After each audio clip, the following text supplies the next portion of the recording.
안녕하세요. 채은입니다. 봄의 전령사인 목련과 산수유가 내년을 기약하고 떠날 채비를 하고 있는 반면에 벚꽃은 마음껏 자기 아름다운 자태를 뽐내고 있는 계절입니다. 여러분, 봄하면 어떤 생각이 떠오르세요? 또는 페퍼민트 하면 어떤 생각이 떠오르세요? 저는 상큼함, 파릇파릇, 그리고 진정, 또는 졸음을 깨워준다. 이런 생각이 떠오릅니다. 그래서 오늘은 백온유 작가의 페퍼민트 책으로 여러분과 이야기를 나눠보려고 합니다. 이 페퍼민트 책은 주인공이 시안이와 혜온이라는 두 19살 고3 친구에 대한 이야기입니다. 혜온이는 엄마가 전염병의 수포 전파자로서 시안 엄마에게 전염병을 옮겨놓고 그 주위에 질타를 못 이겨 야밤돈주를 해서 새로운 곳에 가서 새로운 삶을 살아가고 있고요. 시아는 슈퍼 전파자로부터 전염병에 감염된 엄마가 6년 동안 식물인간이 되어 병상에 누워있어서 시안 아빠는 일상생활을 포기한 채 병 간호에만 몰두하고 있는 실정입니다. 시아는 우연한 기회에 혜원의 소식을 알게 되었고 자기를 그렇게 만든 혜원이네가 미워서 혜원에게 의도적으로 접근합니다. 그러면서 혜원에게 엄마의 산소호흡기를 뽑아달라고 부탁합니다. 하지만 혜원은 차마 그렇게 할 수가 없었습니다. 시안 아빠 또한 돌봄에 지쳐서 어느 날 졸음으로 인해서 직장을 잘리게 되어 술을 아주 많이 마시고 와서 엄마의 산소호흡기를 뽑아버립니다. 자, 여러분, 우리는 시안과 시안 아빠를 질타할 수 있을까요?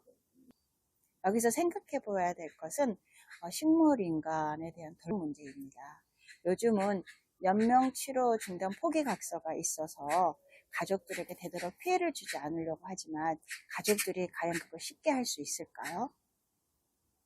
그래서 식물인간 돌봄은 전적으로 누가 책임져야 하는지를 여러분께 묻고 싶습니다.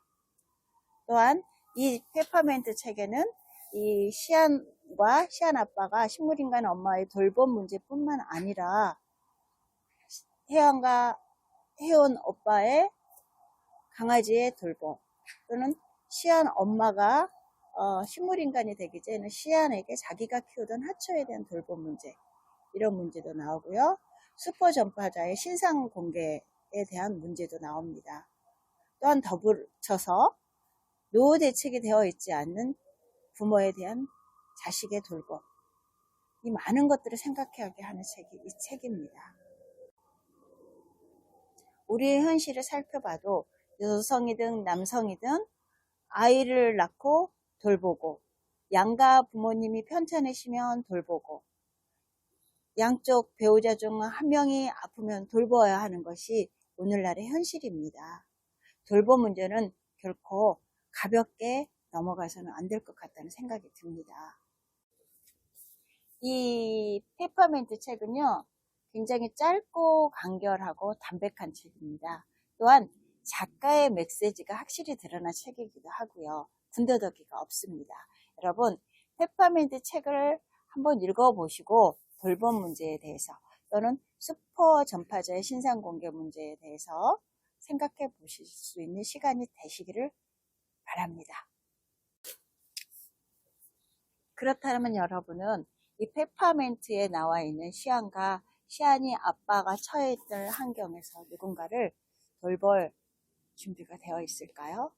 백은유 작가의 말처럼 그런 상황에 부딪혔을 때 마치 한겨울에 신발을 벗겨진 채 길거리에 내동댕이처럼 아이들처럼 두려움에 떨지는 않으련지요.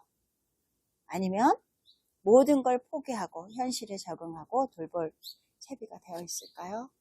여러분에게 묻고 싶습니다. 나라면 어땠을까?